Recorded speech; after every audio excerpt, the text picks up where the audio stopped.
What is up, everybody? Welcome to the Run Pure Sports NBA Hardwood Show. I am your host, Mangone. I am here with DC. I'm here with Big T. We are breaking it all down, and it's Wednesday, so we got the nice free show with Big T on it. The people love it. Let's go to Big T first. People are asking if you're on the bench, where you've been. You were a little late to go to the show, but Big T, how are your thoughts? And give us the overall breakdown of the party that we had this past weekend at your place. Yeah, great time. Still recovering. I was laying around watching some golf, lost track of time. Forgot I was on the free show with the boys. So Mangone's already making fun of me for not knowing the slate good enough, I'm sure, here soon. But I'm going to battle through. I'm going to pick some winners with the boys. I like watching this golf, though, this match play. March Madness this week, match play this week. We're back with college tomorrow night. But in between tonight, big slate. I don't love the last month of NBA. We were talking a little before the show. Still going to play every day, obviously going to pick winners, but I'm looking forward to the playoffs, looking forward to opening day baseball, looking forward to the Masters, looking forward to March Madness too, honestly. I liked watching the games last week, and now we got some big-time matchups coming the next 4 days. So today's kind of that in-between day for me, still resting from the party weekend. And we'll pick some winners today for the people, though. For sure. And Big T, I haven't made fun of you yet. I just said there's a lot of good guards. So I'm nervous, though. You got me nervous. I got to bring my game here so I don't get made fun of. A guard, if it's a really bad one, then we're gonna have to have a conversation. But of course, news can change everything. Should be a really interesting slate to talk about. It's an 11 gamer. Nothing is set in stone. I wouldn't be shocked if we got LeBron out. I wouldn't be shocked if Embiid just sits out of nowhere or a Harden. Just who knows what's gonna happen on this slate. DC, we'll head on over to you. We were talking a little pre-show. You drank a lot this weekend. I saw you even on the Monday show. So are you fully recovered yet? Are you back to running 1,000 miles a day? What is the routine looking like? Or are you just still recovering from Big Bertha? Yeah. I've been tired these last couple of days. I won't lie. The Monday show was a struggle. Did have yesterday off from the show, so that was nice. Been sleeping a lot. I think I've been sleeping like Mangone style, 10, 11 hours on the bench, getting my rest. And starting to recover. Haven't hit the trails yet, but we'll get back to it tomorrow. And a crazy slate tonight, 11 games, news just all over the place. And Mangone, you can't make fun of the Big T not knowing the slate. You didn't even know LeBron already ruled out. That was an hour and a half ago. You're saying you might see him ruled out. So no, I said you might see Embiid ruled out or Harden as the counter. I knew LeBron was out. I will say. Okay, that. I think you might accidentally said LeBron, but it's all good. We'll break it down. We got still 2 hours before lock show after us, and we'll get to the winners. Yeah, I guess I said it wrong, but I definitely knew that. I will say. But we got to talk about your guy. I mean, DC coached you to multiple victories this weekend too. He was in your ear when you needed it. Maybe you need to be in his ear with these good guard plays you keep talking about. You need to return the favor to him. Yeah, I definitely helped return the favor for sure. A little bit with the beers. Whenever I mean, when you were at your darkest, DC was there to pick you up. It was like you in the sandals last year on the slab for us. It's true. I mean, it was tough. I needed someone to grind through it. He was telling me, always in my corner, telling me to just bring Rubio down low, beat him up, get in there. And it worked out. We got the job done. So Coach DC definitely helped out, had a lot of great comments too as well, and helped me with the Snyder win too, and the old Glock one too, which was a good time. So I don't know if you needed the coaching for the Glock one, but maybe the other two, it helped you. Well, he had some good laughs, I said, for that one, but it was a good time. Definitely like having Coach DC in my corner. Next time I play DC, I might let's say I play somewhere else. I might have to fly you in just my personal coach. Does that sound good, DC? I'm available, man. I love seeing Mangone succeed on the slab. 3-0 on the weekend, incredible performance from Mangone. I had to win some of that money back that I lost to Dunkel betting on Mangone, which I did. So that was cool. And good stuff. Yeah, it was definitely. There was people talking about we had a Monday in our league. There was people talking about the Dunkel special in the men's league. I mean, it's on the move, the Dunkel special. Anytime somebody banks one from 30 feet, it's called the Dunkel special around the world now. You got to bank 3 in a row to get the Dunkel special. Oh, it's got to be the 3, like a turkey and a bowling. You got to have 3 in a row for it to be the Dunkel special. One's not good enough for Dunkel. You got to get 3 in a row. Yeah. Yeah, that was crazy. I'm not bitter or anything. But DC, here's one thing. If I showed you Dunkel's jump shot before the game, you would have like bet the house on yourself. Right? I mean, it's the ugliest jumper I've ever seen. That's why I did see his jumper before the game, so I gave him a little too much space out there. Fatigue could have had something to do with it, but they just kept going down off the backboard, and had to eat the L on that one. He does have the, I mean, because my jump shot's not pretty. His is the ugliest. I'll never forget the RG game. He was shooting like that. It was hitting the air ducts above the gym, and it was, Dunkel. Real quick, Big T. Ankur says in the chat, he says, get me in there. I'll put 20K cash for one-on-one. Big T, I think you would sign up to beat someone in one-on-one for 20K. Man, I don't play anyone that I don't know, though. There's some hustlers out there. There's definitely plenty of people that would wax old Big T. Anyone trying to throw down 20K in the 1v1, you got to be a little cautious with that. Yeah, I mean, I'm not going in there blind versus anyone for 20K. Listen, I'm just guessing blindly, and I'm not saying I want to challenge you, Ankur, but I like Big T's chances against a dude named Ankur. I don't know. I don't you know him? No, I just don't know. I don't think he's. I don't know. It just. You think he's just more chirp than actual bite? I mean, I've seen you in the post, Big T. When you get down low, it's a problem. You have post moves. So I mean, I'll take my chances against a lot of people, but there's also a lot of people that are going to work my fat ass over too. So it's we're not going in blind for no 20K. I'll tell you that much. We need Coach DC to build you up. We got to get. I mean, if Kurt comes back in the yard calling me out, well, we can definitely get him back in that post with his big old. I mean, DC took him down, muscle man in the arm wrestling. He called me out on the court, got owned. I wanted to play title, but I settled for Kurt. I had to put him in his place. I mean, the first thing he said coming in the house was, when we playing, Big T? Went right after me, man. It was very hurtful. Yeah, well, Kurt definitely shows up with the Larry Bird jersey on, just walking down the path. You know, we're all hanging out in the backyard. He's just talking trash right off the bat. But I was in the shade, enjoying life, enjoying a beverage, and he just went right after me. Yeah, it wasn't just in a Larry Bird jersey; it was a Larry Bird jersey and jorts. I mean, and not just. And he's just yoked too. On top of it, like the man was freaking yoked. I mean, I was slightly nervous till I watched him shoot the basketball. Well, I mean, Kurt, we knew he was like actually serious about his health when he was peeling the fried stuff off the chicken. That's when we knew Kurt took health on a party weekend. He still didn't take any carbs in. Yeah, he hasn't had a carb in like 10 years, he said, or whatever. It was hilarious. Didn't help with the arm wrestling. No. The arm wrestling. Why'd you guys do two different arms too? I think I need to figure that one out. Why was it? I think he's left-handed. Oh, and did you beat him twice with the right? I beat him twice with the right, and I did lose to him with the left, though. Oh, okay. That must. I was very confused why you guys were doing that, but that was late night when that was all going down. Drinks were consumed by a lot of people, so it's hard to really get the info. But it was definitely a very good. I don't think I could beat anyone left-handed, for the record. My left hand is so freaking weak. I'd hang in there righty, but lefty. You're good to do it both hands, DC.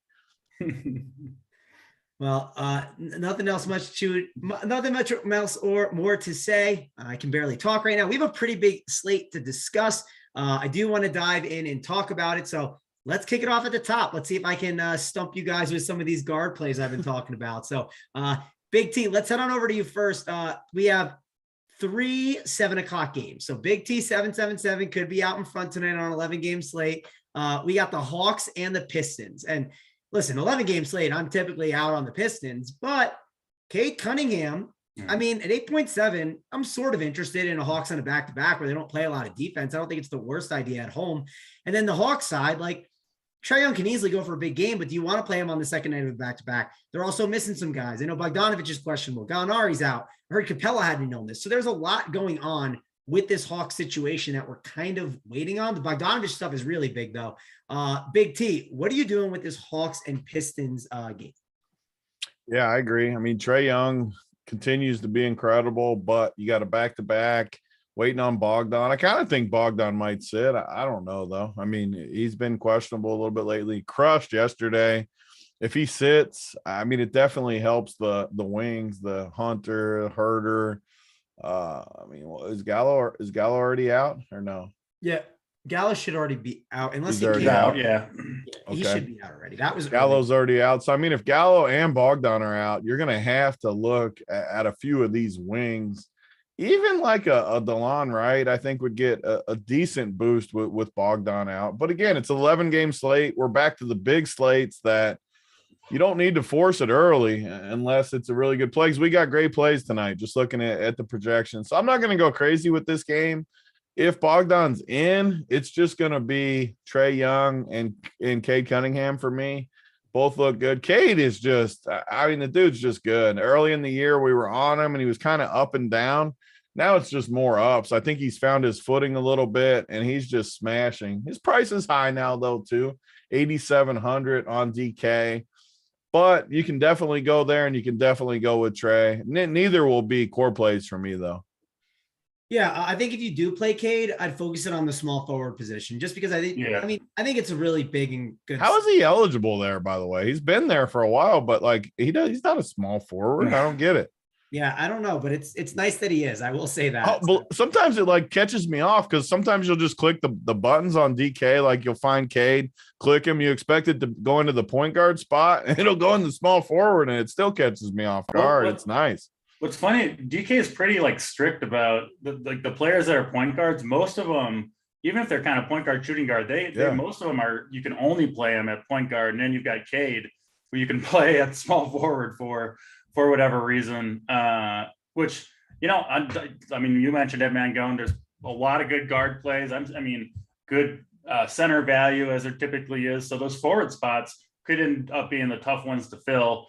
Listen, Cade, I mean, he's been crushing. I think we're seeing a lot of players, I don't know, it seems like kind of tail off as we get toward the end of the year, but Cade's obviously on the rise, right? Trying to finish this year strong. And I think he's going to do so. So I don't mind him. I think he's got big upside. He dropped 55 fantasy points, I believe, on the Hawks last time these guys played. So I don't mind it as a contrarian play. I don't think most people are going to want to hit that $8,700 price tag.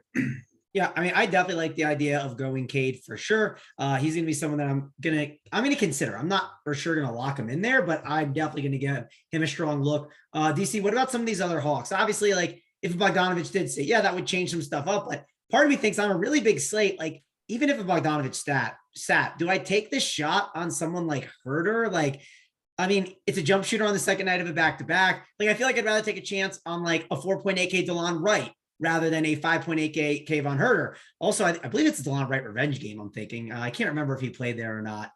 But either way, if you do get a Bogdanovich to sit, there is some opportunity here because there's also no Lou Williams. They're just missing a ton of guys. Gallinari, John Collins. So there's a lot of opportunity there. What would you do here if Bogdanovich is out, DC? Yeah, if he's out, then you can look toward, I mean, Herder, Hunter, and DeLon Wright, right? I think those are the three guys that are going to pick up the minutes there. Collins out too, obviously. But I mean, 5,800 for Herder on DraftKings. You better hope those threes are going down, you know, because you need 35 out of him at that price point, which is kind of his realistic ceiling, right? Of course, once in a while he'll pop off and make 7 or 8 threes and get you 40 plus, but those games are pretty rare. And with so much good value on the slate, I don't really feeling too confident in the Hawks wing guys. You know, again, if Bogdan's out, the minutes seem very secure for those, especially Herder and Hunter, but they're not super cheap. You know, it's not a 4,200 Kevin Herder, 5,800. You need a big game. So he'd be fine, but first game of the night, 11 game slate, tons of news to wait for. I doubt I would go to those guys, regardless of the status of the Hawks wings, in particular Bogdanovich. For sure. Well, let's go to a game that we're not waiting on too much news from. It's the Knicks game because we already got a lot of it. Yes, we are kind of waiting for the starters. That could matter a ton, but let me go over it all because there is a lot to digest here. Randall, he is out.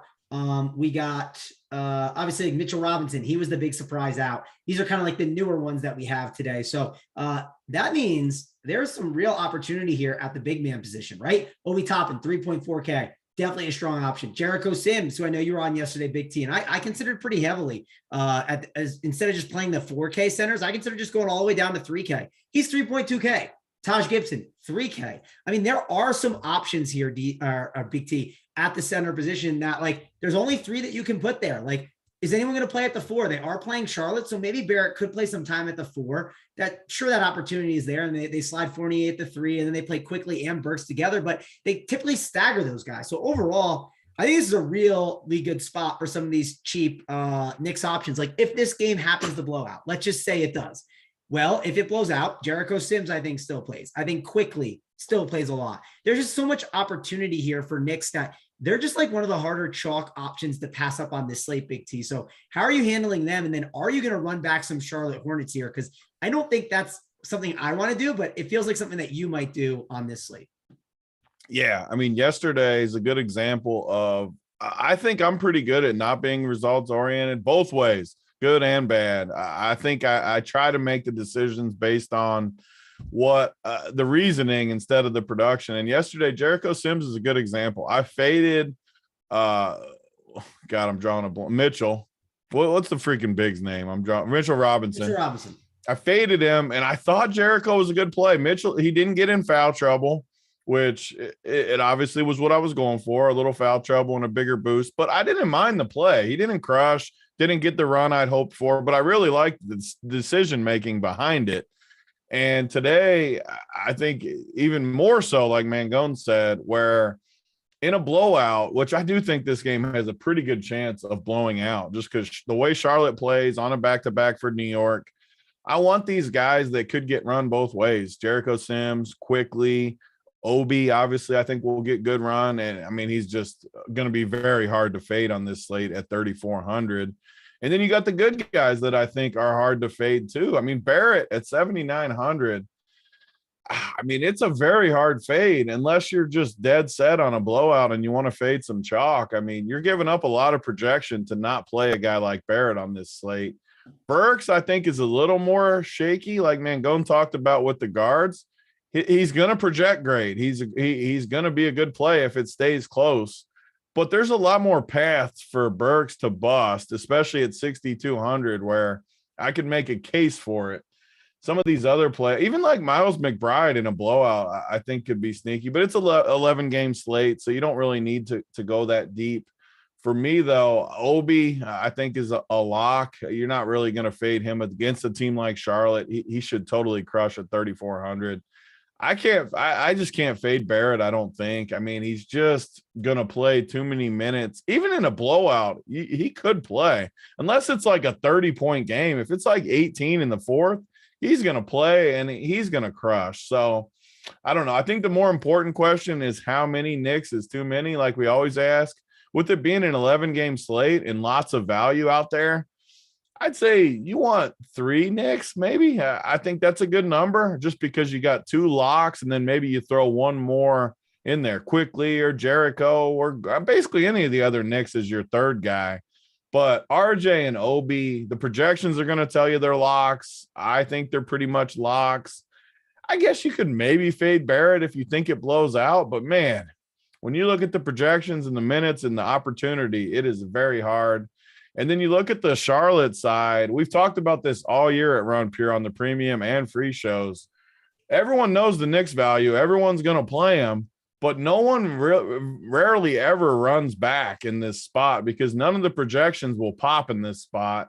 And it's just a projection game these days. We saw people crying on Twitter earlier like, oh, DFS is going to die in 5 years because everyone's running 100,000 sims and no one can beat it. And little do they know that basically everyone at Run Pure doesn't use that shit and we're doing just fine. So I don't know. I think it's good game theory in tournaments. Again, people play different stuff to find a run back. Who the run back is, me personally, I keep playing Rozier over LaMelo. He's a little cheaper. He's been pretty good all year. I think Rozier is a very sneaky play tonight at 8,100. Again, you're going to give up projection. We like to talk about this. You're going to look at your final number when you tally up your team. You're going to be giving up a little bit to some of the optimal type teams, but it also gets you unique. No one's going to play Terry Rozier. I think he's a good play. Even Miles Bridges is somewhat sneaky in this spot for me. Definitely not going to pay $9K though for LaMelo or 8,900. So my run back would be Bridges or Rozier with 2 or 3 Knicks on most of my teams. Yeah, I'm sort of with you. I like the 2 or 3. I don't mind going the 2 though. And also the one thing I wanted to call out with RJ Barrett, like he's 7.9K while like Obi Toppin is 3.2 or 3.4. Yeah. And then like if you think Sims is like a really good value or even like a Burks, like they're just cheaper where like, I think that like the Sims and Tobin combo could be better just because it's hard to bust at 3.2 and 3.4, especially in a matchup against Charlotte where they struggle a ton against bigs. Like if Jericho Sims is starting, I think that it's Toppin and Sims are like 1A and 1B. And then I think Barrett becomes number 3, and then Burks becomes 4 because of the guard position being valuable. I also think that Barrett is 3 because there's so many studs that you can just spend on that can have big games too. Like instead of going in RJ Barrett, maybe you go with Bridges. I do agree with what Redmond's saying in the chat. Like Barrett does play in blowout run. I agree with what Big T says with that, but it's mainly because there's so many studs on the slate that I think that you can get away. You can always fade a 7,900 guy. Yes. It's a lot easier to fade that than a 3,400 guy. Correct. That was the point I was getting at. But I do think he's doesn't mean he's not a great play though, either way, for sure. Correct. Definitely really like him on this slate. And that's why I like Bridges more than Rozier, I think, a little bit. I forgot what I wanted to say though, too, because I was going to say it before DC talks about some of the plays. So I think when one of the advantages like JSU and these guys that play 2-3 teams and he ships against all the Sims, I think you can go more game theory based and just say on one of your 3 teams you wanted to assume a blowout in this game and wanted to fade RJ Barrett and play guys like Jericho. So you could play Jericho and Obi together even. And those are both super cheap plays, but one guy on Charlotte that is going to be 1% owned and could be a workbench play in a build like this, Isaiah Thomas at 3,100 has been playing 14, 15 minutes a night in a blowout. If he plays like the whole fourth quarter against the Knicks backups, he could get you 25 or 30 at 3,100 and be 1% owned. Again, this is tournament play. This is what I think I'm decent at. And yeah, if it goes wrong, you're going to lose. That's what you have to know. But say it goes right, Mangone, and we get a blowout and the whole fourth is a 35-point game, which could happen, and it happens at times. You could play 3K guys that could all smash, and you could play whoever the hell you want. Excellent plays in all the other spots. Deep tournament, but I wanted to talk about that because that's one of the moves. The dude on Twitter, how can we beat the Sims? Those are type of plays that will win you a tournament when you're right. Yeah, I will say I think guard is too deep for that. It's not my favorite slate. I wanted to say that just so you could make fun of me about the guard too. That's why I put it in there. I mean, I struggle on this slate. Like it's very tough. I think it makes more sense on like yesterday's slate. Like that's where I can get more behind it on those shorter slates. I just think there's a lot of opportunity costs that can hurt you. But I totally understand what you're saying, and I don't disagree with like the game theory and what you're doing. And like, it's more of like, don't do this in like the 3K or like the 555 one, like probably do it in like the $15. That's where I think it can make some more sense. It does give you a different build. I will tell you that, no doubt. DC, let's go over to you. And if K Fallick, if you're lurking in the chat and you see, oh, it's 5:13 Eastern, only on the second game. Don't worry, K Fallick. We're going to get through these games quick because this game is worth talking about. We're going to breeze through some other ones. So just wanted to give you the update and anyone else in the chat. So DC, talk about this game because it's definitely one of the really more important ones on this slate. Yeah, Obi Toppin, first of all, 3,400. That's one where I think you just eat the chalk. I mean, I probably would have eaten the chalk on him even if Mitchell Robinson was in there, right? You remove Robinson from the equation. That seems like a pretty safe play, especially in this type of game environment where, you know, Toppin, great athlete, can get out and run against Charlotte. Not something I want to fade. I didn't play much yesterday. Didn't really consume much content, but I also ended up on Jericho Sims on the teams that I did play. He was like the last couple games. He was a strict backup to Taj Gibson. To Mitchell Robinson rather. And Taj Gibson wasn't even in the rotation those couple games. Of course, Taj comes back out there and plays more minutes.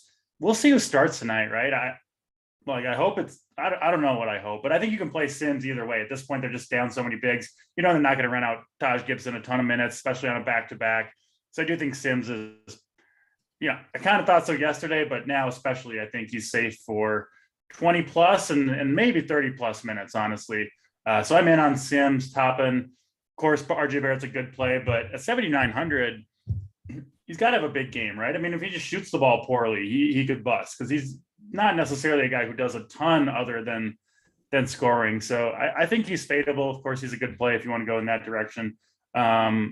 Yeah, the Charlotte guys, Rozier over LaMelo for me too. You know, Isaiah Thomas, if you want to get crazy, I think that's a decent take. They just signed him to a full year contract, so they obviously like him, and I think are going to continue to give him minutes when they can. But yeah, I mean, contrarian play, you know, I mean, Isaiah Thomas is going to be under 1% owned. So literally no one's going to have him. You guys are allowed to make fun of me. You don't have to. No. I mean, I get it. I don't mind those. I kind of like a backup point guard once. And we see, what is it? I mean, 20% of the games, LaMelo gets in foul trouble or, loses minutes for whatever reason. So yeah, it could happen. Isaiah's a chucker too. Make no mistake about it. If it's a blowout, he's going to chuck. Make no mistake. 100%. He's very similar to playing like a Boogie Cousins, right? Like it's just exactly. Boogie in a blowout. Boogie at 3,100 though. You got to clarify that part. Yeah. Correct. Not Boogie at 5K. I'll give you one more guy as a run back that I think is a sharp idea. So here's a guy, PJ Washington against the Knicks. Now it's a good matchup. If you look at the last 5 games, here are the guys who did well. KD dropped 77, Watford dropped 28, Kuzma 40, Hernan Gomez wasn't as great, but he doesn't do much. And then Gallinari at 28. Like I do think it's a spot where you can see guys that Gallinari, Kuzma, and Durant, what do they all have in common? Well, they can shoot from the outside. That's kind of what like PJ Washington's role is within this offense. So I think he's someone that's cheap as a really interesting Charlotte run back that I think you can go to and take a shot on. So that's one of I think I rank the run backs as Bridges 1, Washington 2, and then Rozier 3 for me. Big T, what are your run backs? Like, how would you rank them? Because I know it's something you like. Bridges and Rozier would be, I wouldn't play both of them together either, unless it was just like a full blown game stack, which I wouldn't do on an 11 game slate. So I'd rank it, I guess Bridges 1, Rozier 2, and then Isaiah Thomas would be my blowout build run back. I'm not playing PJ though. PJ doesn't have enough upside. Yeah, that's a worse take than Isaiah Thomas. PJ Washington, get out of here, man. Go. No, thank you, DC. Get back on him. We somehow can we make a PJ Washington, Isaiah Thomas somehow wager? I'm also joining K Falix side. This is too long on this game. We've talked about Isaiah Thomas. The coach is coaching, man. Go. You got to listen to your coach. That's fair. I'll listen to the coach here for now. Let's move on. Let's go. And the reason why I want to listen to my coach is I love talking about this game because it's the Pacers and the Kings, all the revenge. Malcolm Brogdon, he is out. We got a lot of opportunity here. So I think that no Sabonis is obviously big. These are the starting lineups. You got Mitchell, Holiday, Barnes, Lyles, and Jones. Fox is doubtful, so obviously that's going to be a tasty lineup to get some exposure to on the Kings. Playing against his Pacers team, they're terrible against big men. Damian Jones is definitely going to be a guy that people want to get exposure to today. Then you got Tyrese Halliburton in the revenge game. You got Buddy Hield in the revenge game. Definitely some opportunity here. Big T, I'll go to you first. I feel like you've loaded up on some Pacers games recently. Is this one that you are going to load the boat on? Yeah, it's really hard not to like, especially the Sacramento side. They're just – Indiana's been a team I've targeted all year. They just don't play defense, and they just give up a bunch of easy buckets. And I actually like the Sacramento pieces. I've talked about Mitchell all year. He's just one of my favorites. He hit a little rough patch there for a minute, but he's back. He's cheap, still 5,200. He was criminally priced the last couple games, but you see he played 30, 35, and 46 minutes the last 3 games. Put up 46 fantasy points against Phoenix, and they almost beat Phoenix, who has been probably the best team the last couple months, just crushing everybody. So if you want to talk about a lock for me, I don't know how you don't play Mitchell at 5,200 right out of the gate. Everyone knows I love these early. When I can play early guys, I'm super confident in. There's nothing I like more because I don't want to sit on the computer all night and grind the news. I'm not as good as Mangone at that kind of stuff. I gotta take other angles, and I just really like Mitchell. Dante looks really good to me too at 5K. Damian Jones is going to be popular. I don't like him as much. He's a good play. Don't get me wrong. I'm not going to fade him in my 150, but I'm not totally in love with him. Trey Lyles, decent play. Harrison Barnes' price is down a little bit. But the 2 guys I like the most for sure are Mitchell and Dante would be the 2 guys. Yeah. And then Indiana, you have to like our bull. I'm drawing a blank. Who I was going. Oh, Halliburton. Yeah, in the revenge spot. Is he still questionable, Mangone, or no? He's going to play. Yeah, he was questionable earlier. He still has the questionable tag. I'm kind of assuming he plays. If he doesn't, though, I mean, then fire up some Buddy Hield revenge for me. I mean, that sounds good. I was going to say you have options in this spot for sure. The price tags are somewhat high, but I think it's another example of a game that's not going to be high owned. I mean, no one's going to play. Well, I should say this side, not the full game. But Indiana, these guys aren't going to be owned. No one's going to play Halliburton. No one's going to play Buddy. No one's going to play these bigs. They don't check out in the projection, so no one's going to play them. I definitely think you can play one of Hallie or Buddy and then one of these bigs. I mean, they're in a good spot. Even like Dwayne Washington at 3,400, I think is a decent value at a position like shooting guard. Mangone will probably make fun of me. Lots of good guard plays. But again, I like this game. I think this game goes totally crazy scoring wise. And I don't know. I like the prices. They're decent plays. We got to see who's in. If Duarte's in, Isaiah Jackson's questionable too, it looks like. So we'll get lineups though. We'll up to lock. I'm not sure who's on the up to lock show at Rumpure, but they'll bring us home like always. JSU and the boys, I'm sure, are on. So I like this game though. I'm definitely going to have pieces. Mitchell's a lock for me though. And I want a couple more pieces too, though. Well, if you tell me Halliburton's out, I won't totally make fun of you for Dwayne Washington. So there you go. That definitely matters. That might be something I'm interested in. But again, guard is very deep. Let's go over to you, DC. Davion Mitchell, definitely going to be someone that I think gets some exposure today, but he is kind of 5'2", and I think people are going to look at some of these other guards and they might pass on him for some other options. It's definitely possible. Is he not going to be popular? No, he'll still be popular, but when you just got me excited. When you break it all down though, right? When you see all these, he's going to be popular. He'll be popular, but some of these guards have to get under-owned. I don't know which one it's going to be, but we talked about there's the Knicks guards, right? There's Brunson and Dinwiddie. They're clearly going to get ownership. Tyus Jones with no John Morant. Someone at some point is going to be the under-owned guy. Luka's out tonight.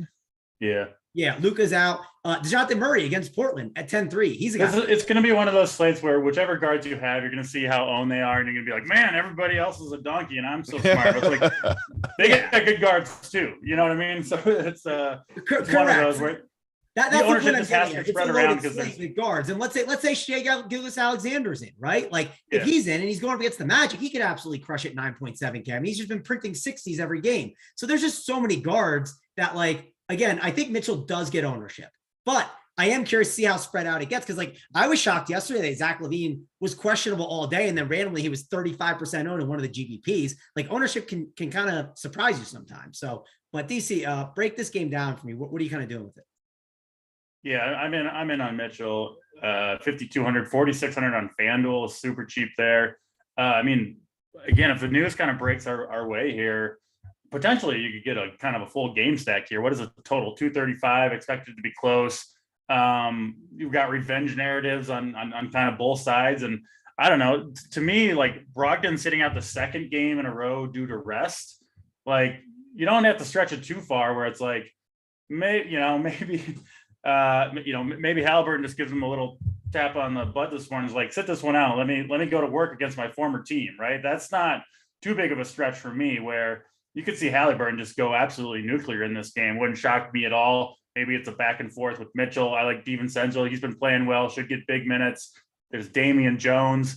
And then depending on who's out, for Indiana, you could even go to some of those bigs there. So yeah, really, really strong game here. I do think Mitchell, DiVincenzo, the strongest plays.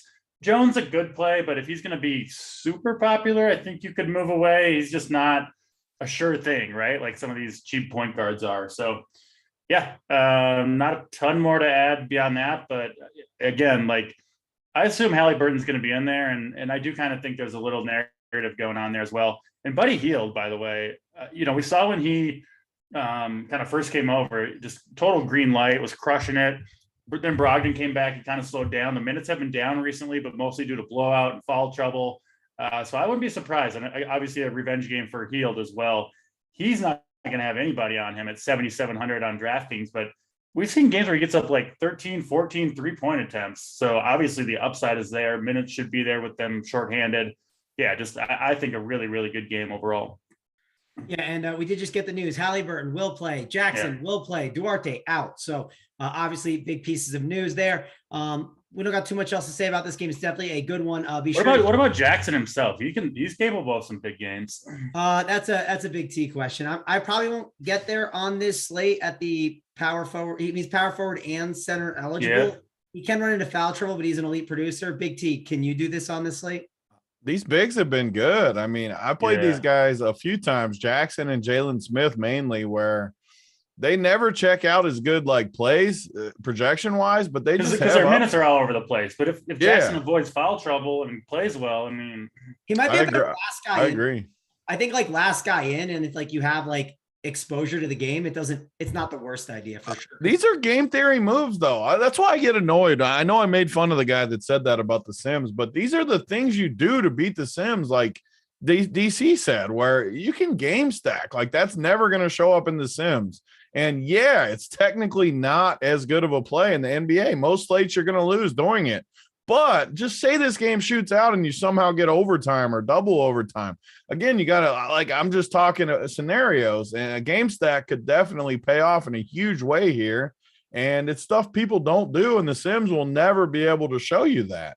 It's just a tournament move. Yeah, you're never going to win playing DFS if you go in there, run the optimizer, put your teams in. You're not going to win doing that. You got to do something to add your own sauce to what you're cooking. And I think we do that really good at Run Pure.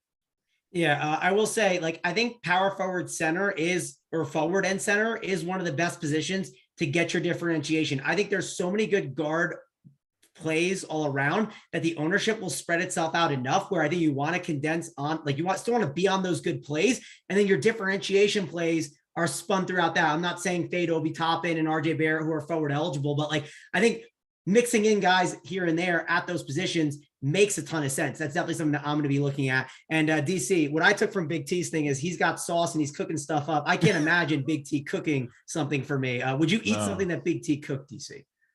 No, but I'm not going to become a Big T food wise. He provided us delicious meals all week long. So no hate over here. None of it was cooked by me, to be fair. That is true, but that's all right. I'm gonna give good to me. I'm gonna give Amber 90% of the credit. We'll give Big T 10, and I'm sure he'd agree as well. He might even say 10's a little generous because Amber's she got it done for sure. I'll give her all the credit. She can have 100%. She dealt with all our drunk asses all week for sure. So I'll give her credit. For sure. Let's move on to the 7:30 game. We got the Nets and the Grizzlies. Pretty good one here. Tyus Jones, 4.6K. What we talked about, guard is pretty deep. Desmond Bane, 6'9", interesting option. Steven Adams at center. He could obviously pop off for a big game at 5.8. He's been playing a lot better. Kyrie Irving, 10-2, can always pop for a big game, but he's in that guard position. Then KD at 11K. Feels expensive, but on this slate, got lots of value plays, and I think he's a really good spin-up option that the optimizer is currently not putting on teams. And Seth Curry just got ruled out. And KD, I want to mention this. This is an ESPN game, so that's really good. Their next game is Saturday against the Heat at Miami. So I think this is a really, really great spot for a guy like KD. Tons of time in between rests. The next game, Kyrie will be there as well, so I'm not worried about them pulling KD earlier. So, Big T, I'll go to you. I think this is a great game. I like Tyus Jones with a run back at KD. How about you? Yeah, I mean, you said it. You got another guard and Tyus Jones. You got KD. People haven't been playing KD at the high rate I think he should be played. Brooklyn's on a mission a little bit right now to just get in the Big T. Have you looked at the standings? They need to win. I know that. Yeah. So like, that's another important thing to mention. What's like the exact situation? What are they in, like 9th right now? 10th?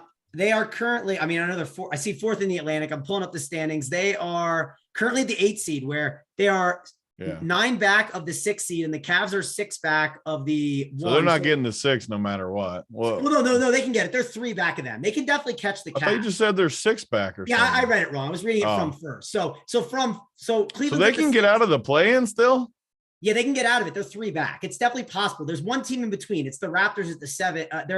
They're 1 back of Cleveland, and then the Nets are 3 back of Cleveland, and the Bulls, they are only 1 ahead of Cleveland. So there's definitely opportunity for them to get in front. It's not going to be easy, but if they get on a big streak, they definitely can leap. Yeah. And you can tell KD's on a mission, though. We've seen this from LeBron for his whole career, where it comes time to turn up a little bit, and that time is now. Playoffs coming, positioning in the playoffs on the way. You can see it with KD. He is on a mission. Even the night Kyrie went off, you could still see Durant was ready to go. Kyrie was cooking, so he just took a back seat, and that's what he did. I mean, he's ready to go. So I love your idea of playing. We just talked about a full game stack. This is one game where I would never do that, really. I would play Tyus with Durant or Kyrie. Kyrie's birthday, too, has been kicked around. I like Durant way better, though, just because of what Mangone keeps talking about, how good the guard is. Durant just fits these builds. There's so many cheap guards that you can play a guy like Durant at, I don't know, 15% tonight, 10% tonight. And I like it a lot. And Tyus is a great, great play. Another guard to put in your bucket. Whenever Ja is out of the equation, I want to play this guy, and he crushes almost every time. So give me those guys, Durant, Tyus, for me in this spot. Yep, I'm with you here. DC, I'll go over to you. What's your thoughts on this Grizzlies and Nets game? Yeah, you have to like a 238 total. By the way, Goran Dragic just got ruled out. So like, yeah, Dragic, Seth Curry out. Nets playing for something, and so are the Grizzlies. Trying to hold on to that 2 seed in the West, playing without their superstar and Ja Morant. Tyus is going to step in there and play well, right? He kind of always does when he gets the opportunity. He gives you. You kind of just pencil in like 30 fantasy points, pretty good at 4,600. So you have to like Tyus Jones. I kind of like these other Memphis guys too. Desmond Bane, Dylan Brooks, I think are both good plays. Jaren Jackson Jr. has big upside here if he can stay out of foul trouble, but I do worry about him because someone's got to guard KD, and obviously that could end poorly in terms of foul trouble, especially for a guy who's prone to it. But plenty of good plays on Memphis, and you got the 2 studs on Brooklyn. I'm not going to play anyone else on Brooklyn besides KD and Kyrie, obviously, when they're both in there. But strong game here. I do agree with Big T, KD over Kyrie, just because of the position scarcity today. But it could be either guy. It's pretty hard to predict between the two. Just gotta hope it goes your way. But yeah, I do love KD especially, and then Tyus Jones. You're going to have to make tough choices at guard. I think I prefer Mitchell over Tyus Jones. I think Mitchell has more upside to me to give you that 40 plus. Tyus is a little bit limited, I think, in that regard. But I do think Tyus is a very safe play tonight for sure. Yeah. And like, besides, like, here's the argument for KD over Kyrie. Like, if Kyrie was a forward, I would love him. I'd be like, oh, he's a great play today. But here's the problem. If you just told me the Knicks didn't count, right, for your forwards today, name me the forwards you'd like. Good luck. There's not a huge list of them. And like, if you just fade Barrett on a team and then you go like an Obi Toppin, like, well, now you got to fill out 2 forward spots. So like, good luck doing that. Again, the point I'm getting at is forward is the raw points at forward, a 55 fantasy point game from KD. You're not in love with it at 11K. You're like, it's fine. He didn't like break the slate, but that might be better than like DeJounte Murray getting 65.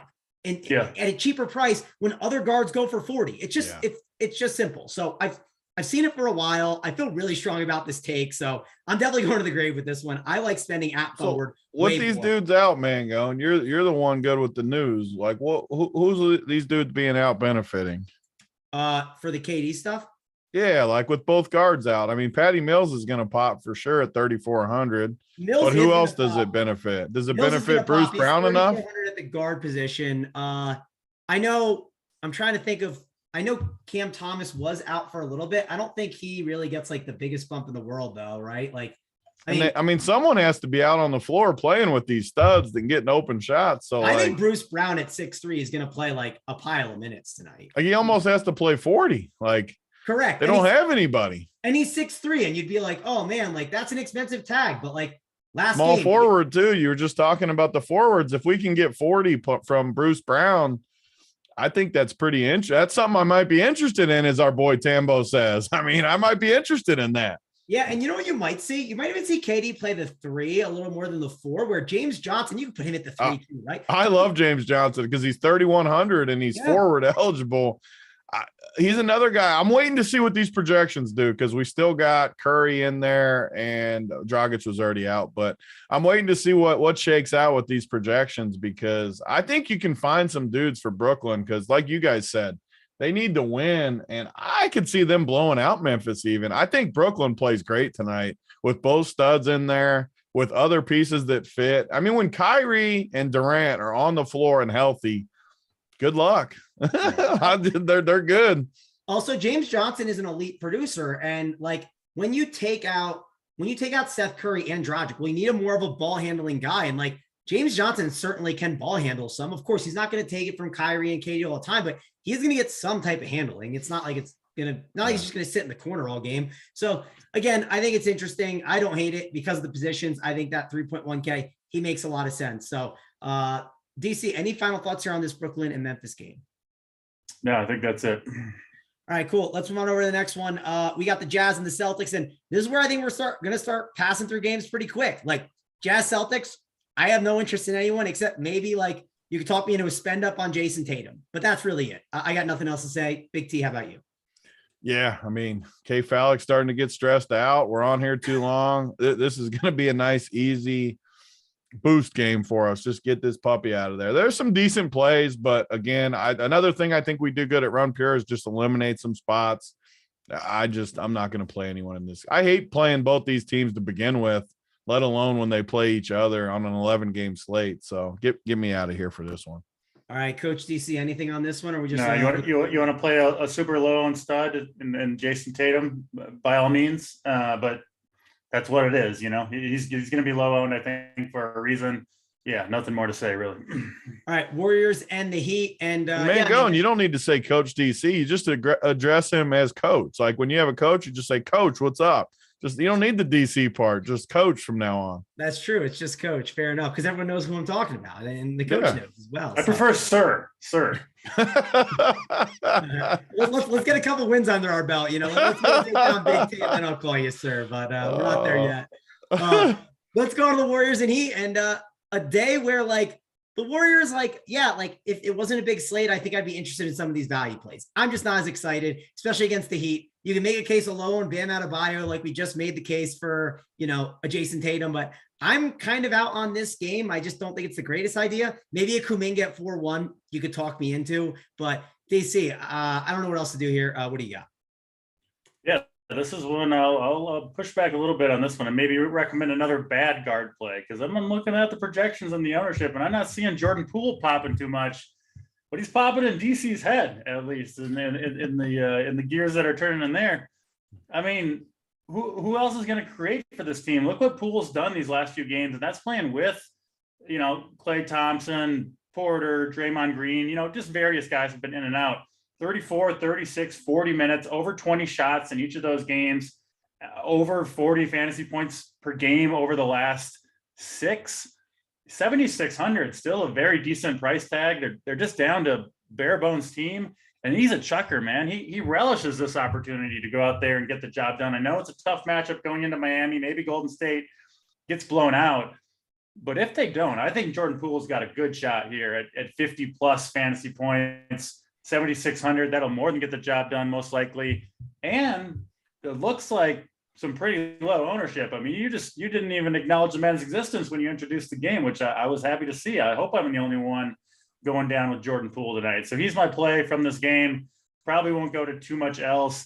The only thing I'm a little bit tempted about is just Golden State is down to so few guys that if the starters do play well, I'm wondering, does Wiggins go off with him just because they might need another guy, a running mate out there to kind of keep it close in Miami. So that's a consideration, but 7K Andrew Wiggins, I don't know if I can do it. So I'll probably stick to Jordan Poole. It looks like he's going to be really low owned, and I really do think I just think he should be projected higher, much higher than he is. Right, and Jordan says it's going to be a long night. No, it won't, because all the good values early on. We're going to be locked into stuff more than you guys think. But Big T, any interest in this Warriors and Heat game? I mean, I would bet on Rubio again before I took Andrew Wiggins for 7K. Yeah. Like, whoo, 7K. Who did I give the speech? I gave a speech about someone yesterday that was 8,100. Who was the dust ball yesterday, man, going for 8,100, where I was like, there's no freaking chance in this plan. I can't remember who it was, but point being, Wiggins is just terrible at that price. I get the Jordan Poole play. I'm definitely with DC. These are the type of plays that no one's going to play that could sprout for 60 or something and win the slate. Not going to be a core play by any means, but I'm going to leave him in the player pool, project him for low 40s or something, and then he's going to hit on a few teams, I bet. But like usual, I'm going to let the optimizer kind of, when I get done with it, see where it is. But I get the point for sure. Definitely not going to play any Miami pieces. And yeah, I mean, just Jordan Poole looking up and down the list, but you can definitely go to him for sure. All right, let's head on over to the next game. We got the Suns and the Timberwolves, which, man, like typically I like Devin Booker, but I don't know if I'm in love with him in this spot. It is a 1-point spread. I don't know. I like a lot of these cheaper guards, but I think he's a decent spend up that you can go to. Campaign, don't hate it, 6'9", it's fine, but like not in love with it. And the Timberwolves side, like a cat at 10K could be an interesting spend up option. But again, all these guys are back, like Russell, Edwards. I'm just not as excited about this game as I normally would. It's a 238.5 total and it's a 1-point spread. So DC, let's go over to you. What are you doing here with this Suns and Timberwolves game? Probably not much. Timberwolves side, when all their guys are in, I don't play those guys very often. And that's with them scoring. You know, it seems like they put up 120 or 130 almost every night. It might be tough to do that against the Suns, who are just ridiculously good. I saw a stat on Twitter. They had a stretch over these last 2 seasons where they almost got 73 wins. They were like 1 win short of 73 wins in the 82 games, right? Like the whatever Bulls team that was that did that. Just a ridiculously good team. The Suns are. They're healthy, mostly healthy outside of CP3 and Cam Johnson. So an awesome game to watch here. DFS wise, though, I really don't see a whole lot of value to play, to be honest. All right, Big T, any interest in you in this game? Not a game I don't think you're getting exposure to. I don't think I'm getting too much out of it. Yeah. There's just one hidden little tidbit that, again, I know I keep talking about it all show, but these are the edges you can get where Booker and Cat, both Kentucky, both same team, both love each other, both love playing against each other. With all the value, play a bunch of value with just Booker and Towns. Hope they get in a little shootout with each other, buddy. I think those are the teams I like to build personally. Build an all chalk team with all really good plays, or just click the lock button on those two, Booker and Towns, and just all optimal with it. Those are the type of teams I like to build. All chalky plays with those two or something, because I definitely think there's upside. They love to play against each other. I mean, they were on the best Kentucky team I've probably ever seen, and they lost that year in the finals, I think, to Wisconsin. But they're really good buddies, loaded team. I like playing those guys when they go against each other. Nice little rivalry. And you know what? They don't play that hard of defense. They're not going to guard each other, but I could see them both going off in this spot. So another tournament look, but besides that, no, not one-offs in this game. If I play Booker, I'm playing Towns, vice versa. Probably nothing, though. I do agree with you guys on that. Yeah, I'll just put it in perspective. I just did that, Tony. I locked Booker. I locked Towns. I won't read you the team, but it's an 8-point projection drop off. Is that something you might be interested in, Big T? That's exactly the type of teams I like to build personally, where, yeah, I give up about 10 points of projection. And I know Cat and Booker are going to have to outscore guys like Durant, or I haven't run the optimals. I mean, who do I have to outscore, man, going with my 2v2? I don't know what the 2v2. I mean, I have to like really look at it to figure out. Just like who's like the chalky guys hitting up top. You'd be getting off of like Embiid for sure. Yeah. So like Embiid and another stud versus Booker and Towns. That's how I like to build for sure. It looks like it'd probably be an Embiid. Yeah. So it'd be like Embiid, Harrison Barnes, and like a Dinwiddie or a Brunson, right? Where it's like two mid-tier and like Embiid. And those are really good mid-tier guys. And then, or it's like Booker, Karl-Anthony Towns, and like Kuminga, who's like a good cheap option that you can go on this slate. Yeah. I mean, main point being, I think that's a nice correlation. If the game stays close, both guys have upside. Just the type of teams I like to build personally for sure. Cool. Let's move on over to the next game, Magic and Thunder. And it's a hard one to break down because Wendell Carter Jr., questionable. SGA, questionable. And of course, if SGA plays, seems like a great spot. Two bottom of the basement teams where I kind of think you could see like an SGA sit, because maybe they're doing it for the ping pong balls. I'm not sure. I did look into it. It's not as big of a deal. If you do happen to like get the 4 versus the 3 spot, it's a 14% chance versus 12.5. I don't know if they're really calculating that and they're really grinding for that, but hey, SGA, if he happens to play 9.7, he's a great play. If not, there is some value that opens up. The question is it better than the value that we already have? DC, I'll go to you. How are you handling this SGA news? Yeah, I think you might get SGA pretty low owned. You know, on an 11-game slate, when someone's looks like they're at least somewhat legitimately questionable, I think a lot of people just kind of, like you don't have to save a spot for SGA, obviously. So people just won't. And if he plays, he should crush. Orlando cannot defend the pick and roll. SGA has been smashing when, in this role without Josh Giddey. Back at home here. I mean, he hurt his, he sat out the game before last and then came back against Boston, played 37 minutes, dropped 31 real points. I mean, I would assume he'll be in there tonight at home. You never know, obviously, especially with OKC. But if he is, and especially if we get that news after lock, I think SGA could be a really, really fun tournament play. Might be someone I try to pivot to myself. He'll probably be the only OKC guy I use, honestly.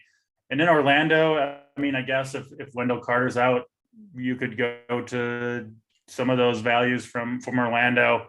I don't love them. So mostly it's for me waiting on the SGA news. And, if I got room on teams and he's ruled in, especially after lock, definitely someone I'll probably try to pivot to if I can. Yep, of course. And one thing you do, Big T, is let's say you build a team with SGA. You put him on it. You run that team. It looks great. SGA's out. Well, swap the Devin Booker. Leave $400. Simple. Your team is fine. It's not in trouble. Big T, what do you think about that plan and this game? Yeah, I'm not playing this game for sure. I mean, I think SGA is a good play, but I don't think he's like that much better than the other guys in the range. So I'm just going to fade this game.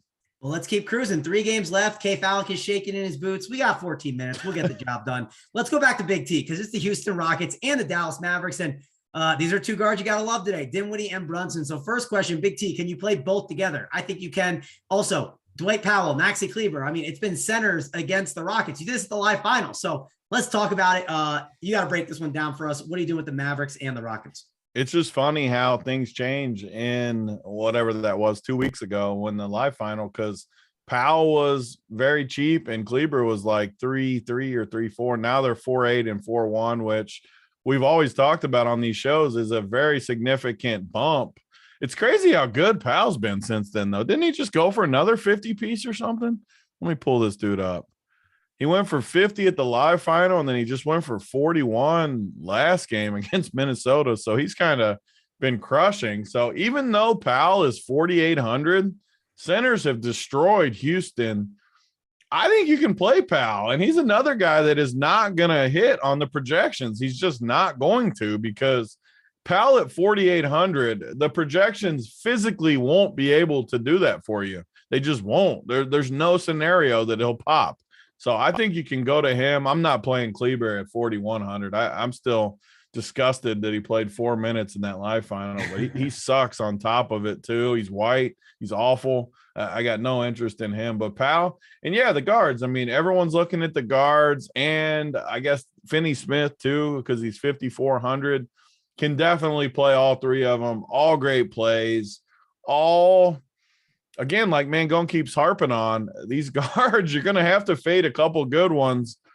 I don't really know what I'm going to do. I doubt I play both of them together. I'll say that much, because they're both great plays, but we have great plays in other spots too. You only get what? You could play 4 guards total, I guess, counting the utility. It is the Rockets though, Tony. I want to call out one time. Do you think because it's the Rockets matchup, if there's a spot both can get there, I think this could be it. I'm not saying that. I definitely think they can both get there. My point more being is lots of guards are going to get there. I want to hit the upside. Maybe I bank one of these guys doing most of the damage.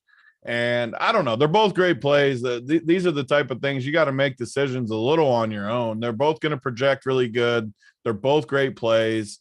You just got to weigh it versus some of the other guards. They're really good plays, though. I think I would like Dinwiddie slightly more, just because I think he's just a little bit better of a fantasy producer in this spot. But they're both great plays. No issue. I'm sure they're both hitting the optimal right now, both projected for 40 at 6K in Houston. So we're in the same situation where we like a bunch of Dallas, not as much on Houston with all these guys in there. They're playing 2, 4, 6, 10 guys. We were crushing with Houston for a while there.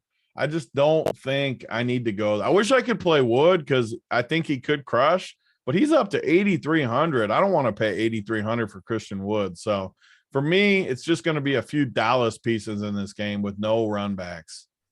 I know you don't want to, but I don't think center's this spot like you're like locked into certain guys where I think it's a good spot to be different. So I don't hate that as a differentiation play, at least at center. Like you're going to have a lot of salary to work with today. So sometimes like it's worth it getting that like 2% guy that can have a massive game for sure.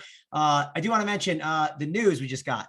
Tyler Hero, he's out. So that's obviously pretty big. Jimmy Butler, he's on track to play.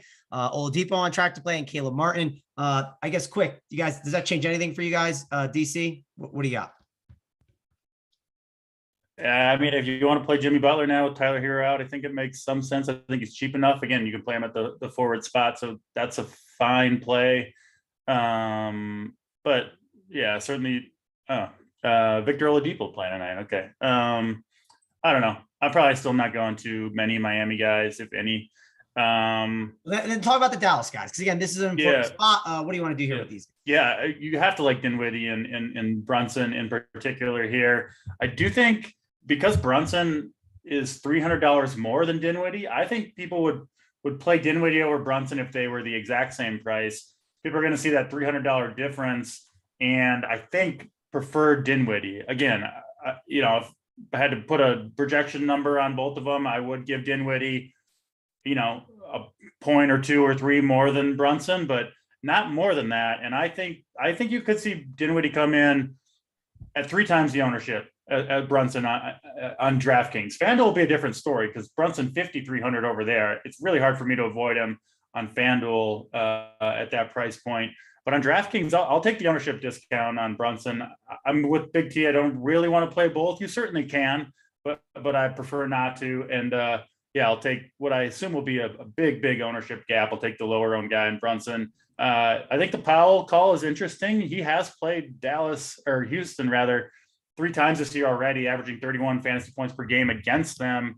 Now in a really good spot, obviously with Luka out. So that makes some sense too. You'll get him super low owned at 4,800. I kind of like that call. All right, let's head on over to one of the last. One more thing about Dallas too. They have to win. We've reached the point of the season where teams only have 9-10 games left. They're currently in 5th, but they're also only 3 games in the loss column ahead of the Timberwolves for that play-in game with the Nuggets in the middle of them. So they need to win. I mean, you don't want to fall in that play-in game and have to play. I know everyone makes fun of the Lakers. Don't jump me for this, but believe me, if you're the Mavericks, you don't want to play the Lakers in a play-in game. I'll tell you that much right now. Yeah, I mean, LeBron can easily go off in one game, so you definitely don't want to mess with that. Definitely seems like a sharp idea. These guys are definitely going to be grinding it out. So, and it's the Rockets. I expect them to be able to get the job done. And I expect the Rockets to be able to keep it close enough where I think like you are going to see them get the full run in that 4th quarter.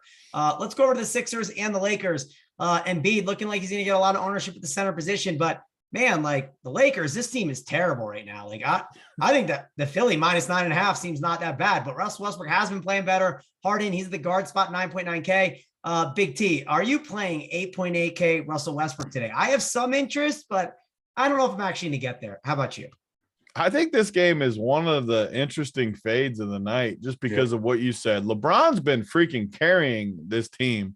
LeBron has been incredible. I know they've sucked and he gets a lot of the heat, but he does not deserve the heat. Like AD for being soft and Westbrook for dying deserve a lot more of the heat than LeBron. He's been amazing. But man, you got a Philly team that needs to win too. They don't want to get in that Brooklyn range where they might fall into having to play them in the first round. I just think this game could blow out, and you got some high-owned plays. Top of the list being Embiid. I just don't like Embiid in this spot all that much, and he's going to be one of the higher-owned guys on the slate. You still got Harden, who, I mean, they're in LA. You got to think he's going to have a fun night tonight in LA. Get out there, meet some ladies. He's going to have a good night. But, man, I just don't see it. I really don't with Embiid. He's 11K. I would just rather go a different direction tonight. And Westbrook, same thing. The dude's been terrible. A lot of people are going to play him just because of the old Westbrook. When he's in there with no LeBron, he's going to crush. His projection says he's going to crush. I think I'm going to take a pretty strong pass here and just fade this whole game and hope Philadelphia blows the doors off. And I think they will, which means I shouldn't say if I think it's going to blow out. You could go to the Lakers for some value at the forward, especially with I don't know, like Gabriel or something. He's been getting more and more of a role. He's only 3,500. He would play the whole fourth quarter. But besides that, going super cheap guys, I wouldn't go to anyone in this game. All right. Yeah, I kind of agree. These super cheap guys, like, listen, the Lakers, they might not have LeBron and AD, but like they have enough guys where they can spread the minutes out. And on a slate like this, I just don't think you need to take the chance. Maybe a Carmelo Anthony I could see, but I'm not going there. DC, how about you? What are you doing with this Lakers and Sixers game? Yeah, I'm gonna kind of hope for the blowout as well. Hope the Sixers can take care of business. I'm not paying $8,800 for Russell Westbrook. They got the rim protection from Embiid. Just not for me on this slate. You know, I would just take Jordan Poole straight up over him, and he's going to be 2% owned compared to what? I mean, Westbrook going to be 20 or 25, I assume, something like that. So pretty easy fade for me. And if I'm not playing any of the Lakers value, I don't really want to play an 11K Embiid who's going to need the 32 plus minutes to get there. So yeah, these guys could obviously crush. Wouldn't shock me whatsoever. But on 11 game slate, can't play everybody, and I'll be fading this one. I do think if Westbrook hits the ceiling, like he has D game, like then I think of course, then I'm gonna get some Embiid, right? Like or a harder ran back. But I think that makes a lot of sense there. It's just another example, right? Where if you like it, just play Embiid and Westbrook type thing. Yep. I don't think they correlate very great either, though, because Westbrook needs to get to the hole. And that's where Embiid's going to be waiting. And I don't think that really helps Westbrook that much. The big Embiid game comes like when he's like rebounding every Westbrook shot and gets like 20 boards. Which that's what I think is going to happen, but we'll see. No, that's fair. Let's go over to the next game. Let's talk about the Spurs and the Blazers. And I can make it quick. K-Falk, I know you want it to be quick so we can get to the Up the Lock show that's coming up next with JSU and everyone, but hey, DeJounte Murray's 10-3 against the Blazers, and they're pretty terrible. And the Spurs aren't that great of a team either, so I think they could keep him in the game. Let's go over to you, DC. Is that your only interest, or you have any interest in some of these other guys? Yeah, really only DeJounte Murray for me. I'm seeing what's his name, Primo, popping in some projections. I doubt I'm going to get there. I know he's cheap, 3,500, but there's too many better options for a little bit more expensive, in my opinion. So yeah, DeJounte Murray. Listen, if he fits your team, you can expect a big game out of him. He's expensive, but perfect matchup against Portland, obviously, and I think he's right up there with the other studs on this slate. So he's a good play. Portland side, they got some guards now, right? Like Dunn and Williams splitting minutes. Winslow's back. He can do a little ball handling. So yeah, I just don't love Portland right now. Really just DeJounte Murray for me. He's not a priority play, but if he fits your build, by all means, get him in there. All right. Last game, Big T. What are you doing here? DeJounte Murray, any interest or just full fade in this one? Yeah, I mean, DeJounte's fine, just like Embiid's fine. I have no issue with either one of those guys if they end up on your team. Great play. You need the game to stay somewhat close. Man, Portland always worries me just because they want to lose games. And I don't know, the Spurs still kind of want to win. I just don't, on an 11-game slate, I just don't need to go to this game when we have really good games earlier. You only got 2 late games. I think it will get a little ownership to DeJounte and Embiid and these guys, but I'm leaning towards I already like fading the late games anyways when I can. And I think tonight is going to be one of those nights for me where I just fade these 2 late games.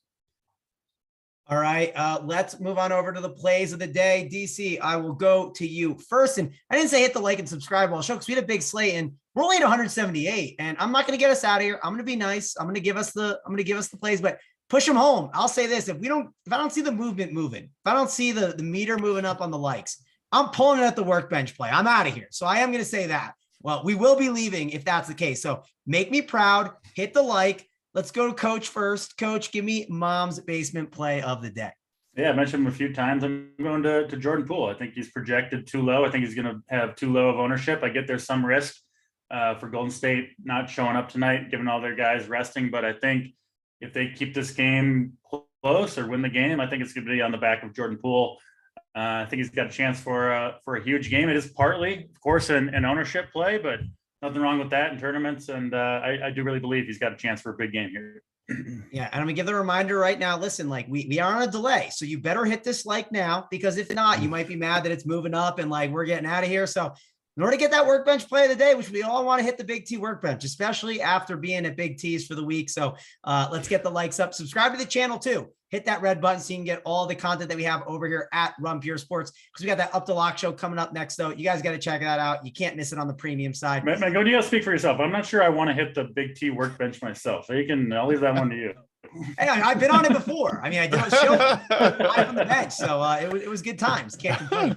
But I will give out my play of the day, and it's a stud, but he's not going to be owned, I don't think. Maybe ownership moves, but I think Kevin Durant is a really sharp spend up play on this slate. I don't see a lot of optimizers pushing him in. They're pushing in the Embiids and all these other guys. Give me Kevin Durant at small forward. He's the guy that breaks the slate. He's going to be lower owned on this big slate. So I like the narrative too with, hey, the Heat game on Saturday. A lot of time to rest. I think this is the big KD gets 40 minutes and Grizzlies can keep the game close and the Nets make a statement. So give me KD as my play of the day.